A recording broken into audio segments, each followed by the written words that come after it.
At every Saturday livestock auction in Carbon County, one cow had walked herself into the ring. No farmer claimed her. No truck dropped her off. And the morning after, whoever bought her woke up rich. Pete Halloran had heard the story for 20 years and laughed at it for 20 years.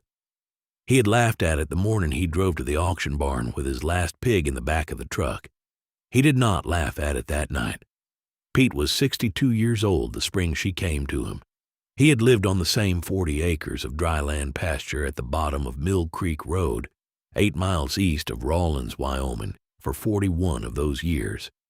He had bought the place with his wife Maggie in 1985 with a small VA loan and a smaller savings account and a great deal of foolishness, as he liked to put it later, when he could still talk about her without his voice catching. They had run a few head of beef cattle in the early years, and a small herd of milk goats in the middle years, and at the end, nothing at all but a single old sow named Margaret with an A and a hound dog named Boots. The cattle had gone to a bad winter in 2011. The goats had gone to a bad market in 2018. Maggie had gone to the cancer in 2022, 3 years before the spring the cow came, and Pete had not put any new animals on the place since, because he had not had the heart for it and because he had not had the money. The barn leaned. The fence sagged. The pickup truck started on the third try, if it started at all. Pete had paid the property tax the last 2 years out of the small Social Security check that came on the third Wednesday of every month, and he had paid it late both times.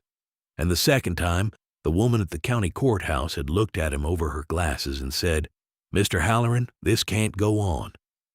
He had nodded at her and said, "No, ma'am, I know it can't," and he had walked out into the cold sun and stood by his truck for a long minute before he could remember which pocket he had put the keys in. Boots was the dog. He was 12 years old, a blue tick hound with gray through his muzzle and a slight limp in his back left leg from a year he did not remember and Pete did not talk about. He slept on a folded feed sack by the kitchen wood stove because Pete could not justify the price of a real dog bed.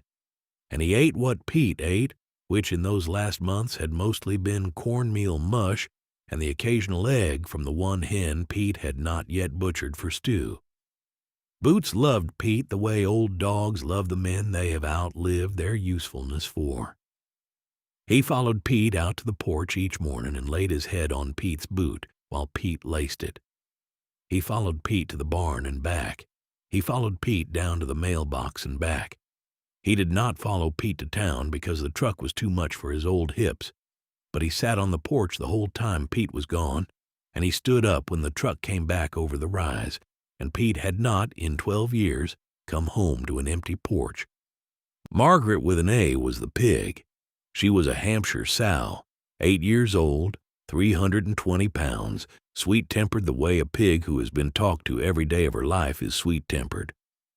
Maggie had named her, in a way that had been a joke between them, and was now a small, unbearable thing. And Pete had kept her on the place after Maggie had gone, because he had not been able to bring himself to send her down the road.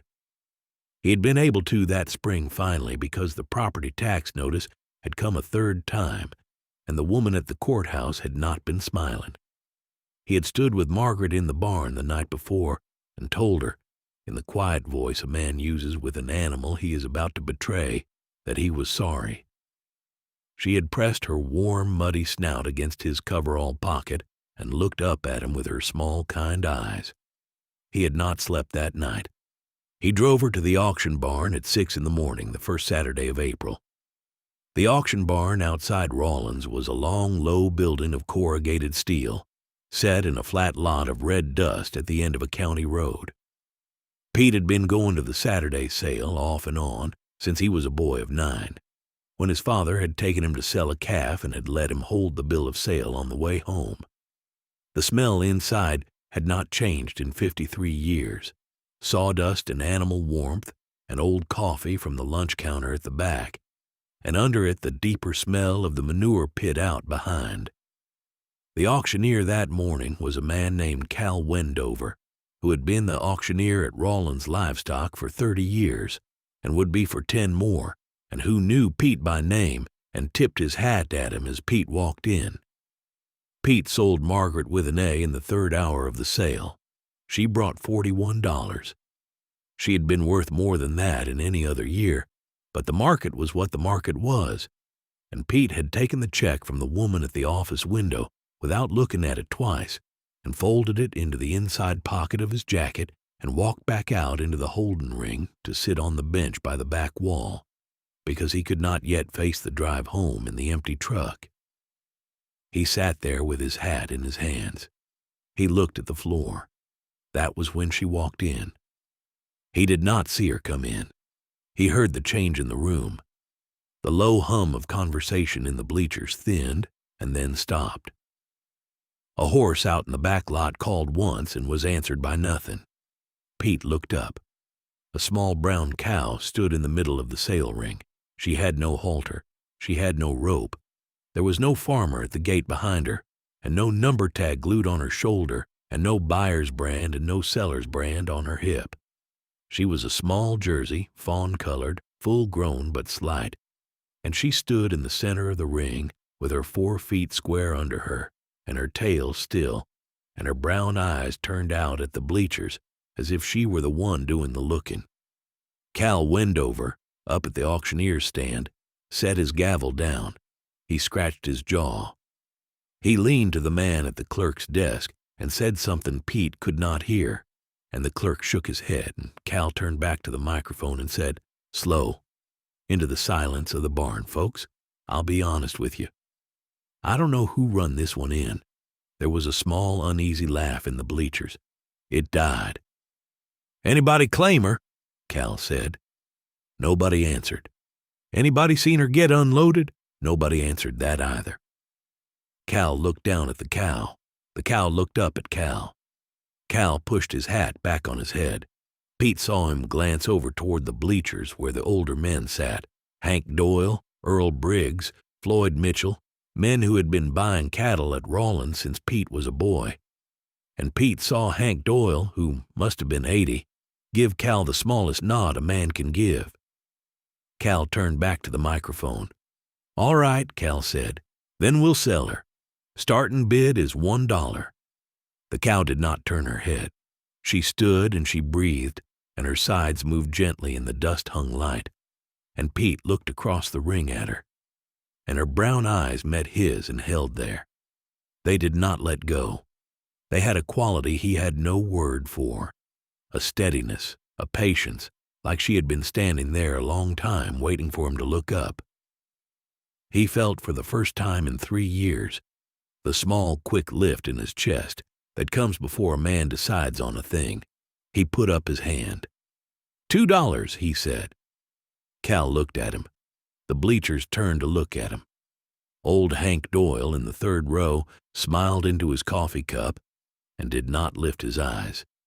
$2 from Mr. Halloran, Cal said. $2. Anybody 3? Nobody bid 3. Sold, Cal said, soft, and he tapped the gavel once on the stand. Sold to Pete Halloran for $2. Pete walked the cow home along the gravel shoulder of the county road that afternoon because he did not have a trailer and she did not seem to need one. He led her from the auction barn down through the lot with one hand resting lightly on her warm shoulder, and when they reached the road she fell in beside him as if she had walked beside him every day of her life. She did not pull. She did not lag. The cars that came up behind them slowed down and went around them in a wide arc, and the drivers looked sideways at the old man and the small brown cow walking down the shoulder of the road, and a few of them lifted a hand off the wheel in the small wave a Wyoming driver gives a man on foot. And Pete lifted his hand back. The walk took 2 hours. The sun moved down over the Ferris range. The cow's hooves made a soft, regular sound on the gravel. Pete did not say anything to her. He did not feel he needed to. Boots came up out of the porch shade when they turned in at the gate. He stood at the top of the steps with his ears forward and his old back stiffened, and Pete stopped just inside the gate with his hand on the cow's shoulder, expecting the dog to bark. He did not. Boots came down the steps in his slow, careful way, and crossed the dooryard and went up to the cow, and the cow lowered her head and let him sniff her along the line of her jaw and down the soft of her dewlap. Boots stood there a moment. Then he laid down in the dirt at her front feet with his chin on his paws, the way he laid down when he had decided a thing was good. Pete stood by the gate with his hat in his hand and watched them. He felt in his chest the small, unfamiliar warm thing that he had not felt in 3 years, and that he did not yet have the courage to call by its name. He put her in the home pasture for the night. He shut the gate. He went into the kitchen and made himself a piece of toast and sat at the table without eating it, looking out through the window at the small brown shape of her in the dusk. He could not sleep. He lay in the dark of his bedroom with the window open to the spring air, and he listened to the small sounds of the place, the wind in the cottonwoods, the creak of the barn boards, the soft, slow breath of boots on the rag rug at the foot of the bed.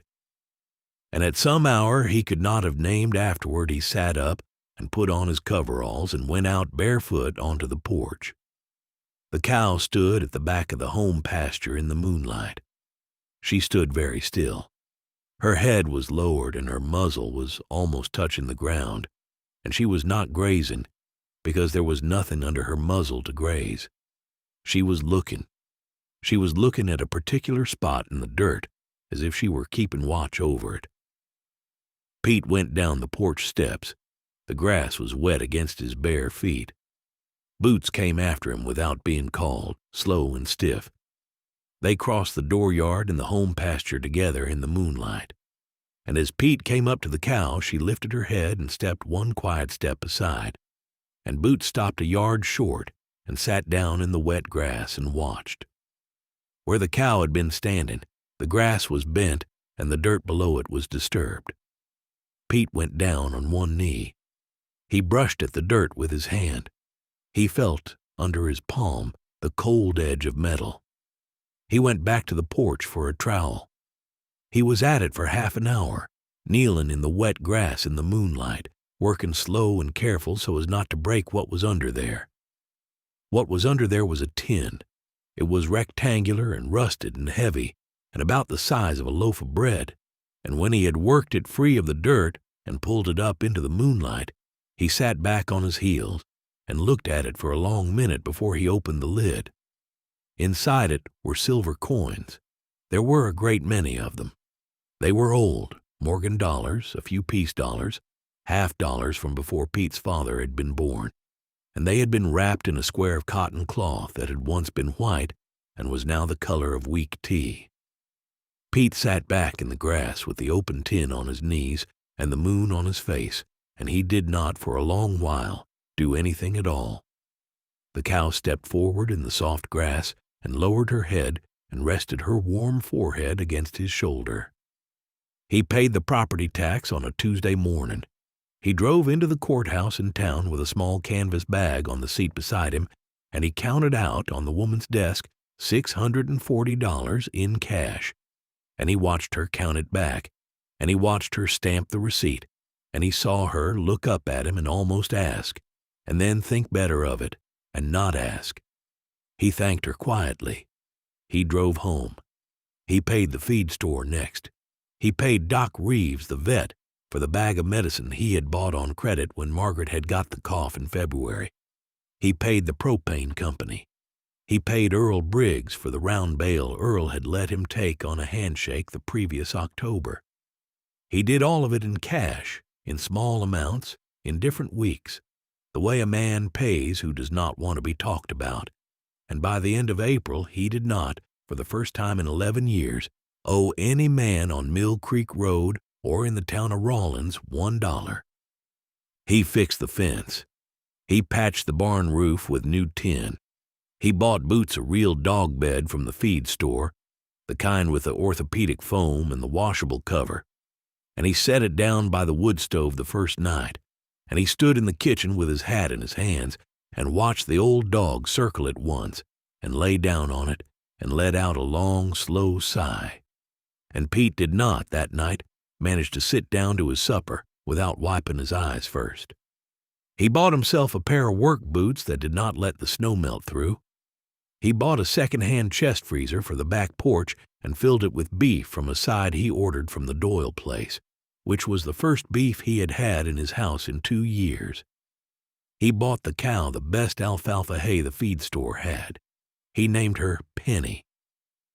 For 3 months, through April and May and into the long, warm grass of June, Pete Halloran lived the easiest life he had lived in 20 years. He was not a man given to easy lives, and he had not asked for one, and he had not entirely trusted the one he had been given. But he lived inside it day by day, the way a man lives inside an unexpected weather, knowing it may not last, grateful while it does. He woke at first light. He came out onto the porch in his new boots and laced them with Boots' chin on his foot. He went down to the gate, and Penny met him at the gate every morning, and they walked together to the barn, the small brown cow on his right and the old hound on his left, the three of them moving slow in the long blue light. He brushed her down. He ran his hand along the warm flat of her shoulder. He talked to her the way he had once talked to Maggie, in the small, unguarded sentences a man uses with a thing he loves and is not afraid of being heard by. He did not tell anyone where the money had come from. He did not himself entirely know. He had stopped asking. The morning of the first Saturday in July, Pete woke before the alarm. He lay in the dark a moment listening. Something was wrong with the sound of the place. He could not at first name what it was. He sat up and put his feet on the cold floor and pulled on his coveralls. When he came out onto the porch, the gate of the home pasture was open. Penny was gone. He stood on the porch in the gray light with his hand on the porch post, and he felt the small, cold weight of the thing fall through him. And Boots came up beside him and pressed his old gray muzzle against the back of Pete's hand, and Pete looked down at the dog, and the dog looked up at him, and Pete understood.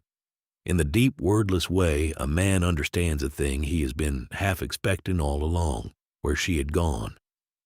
He drove into Rawlins. The auction barn parking lot was filling up the way it always filled up on a Saturday, with the trucks and the trailers and the red dust hanging low in the morning sun. And Pete pulled the pickup in beside Hank Doyle's old Ford and got out and walked across the lot to the door without hurrying. He went inside. He took off his hat.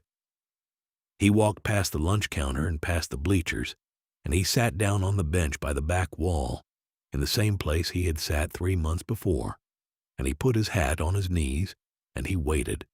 He did not have to wait long.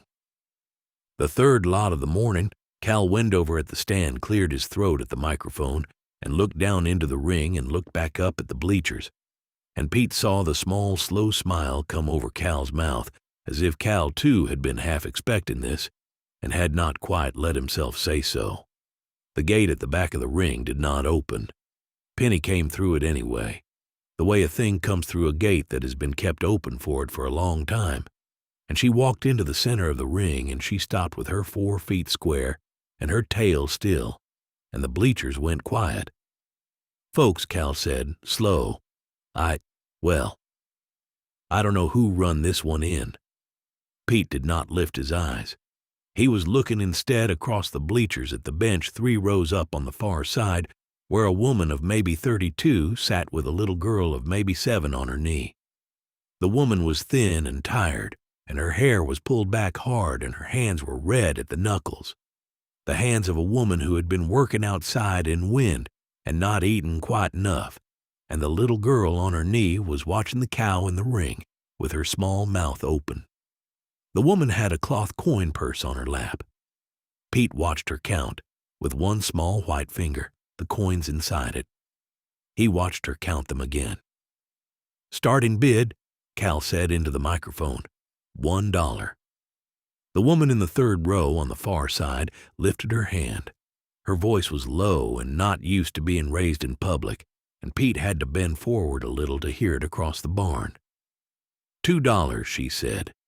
Cal Wendover looked at her. He looked in his slow way around the rest of the barn. He looked last at Pete on the bench at the back wall, and the two old men's eyes met across the long, low space of the auction ring, and Pete tipped his head a quarter-inch in the small private nod a man gives another man when a thing has been understood between them and does not need to be said. Cal turned back to the microphone. $2, Cal said. $2 from the lady in the third row. Anybody $3? Nobody bid $3. Sold, Cal said, soft. He tapped the gavel once on the stand. The woman walked Penny out of the auction barn at the end of a piece of orange balin twine the clerk had given her at the office window, and the little girl walked on the other side with her small hand wrapped in the long, warm hair of Penny's flank, and they went out together into the red dust of the parking lot in the bright morning sun, and Pete watched them go. As Penny passed the bench by the back wall, she turned her warm brown head, and she looked at him. Just once. Just for a moment. Pete tipped his hat to her. "You take care of her," he whispered. He was not, he understood, talking to the woman. He sat on the bench until the next lot had been brought in and sold, and then he got up and put his hat on his head, and he walked out of the auction barn, and he drove home along the county road in the empty truck. Boots was waiting for him on the porch. The home pasture, when he came up through the gate that evening with the dog beside him and the long blue dusk coming down over the Ferris range, was empty of any small brown shape. Pete stood at the gate a long minute and looked across the grass to the back fence. There was a place, he saw now, where the grass was still bent. It would come back up in a day or two. It would not, he thought, come back up entirely. He went up onto the porch. He sat down on the step. Boots laid down beside him with his chin on Pete's boot. The two of them sat there in the slow blue dark a long while. After a time, Pete laid his hand on the dog's gray head. "She'll come for somebody else," he said, quiet. "That's how she does it." Boots did not answer. He did not need to. Above them, in the long dark sky over Mill Creek Road, the first stars came out, one and then another, the way they had been coming out over that pasture for 100 years before Pete was born, and would go on coming out for 100 years after. And somewhere down a county road in Carbon County, in the open bed of a stranger's old pickup truck, a small brown cow rode home toward another sagging barn and another tired farmer and another patch of dark soil that had been waiting all this time to be turned.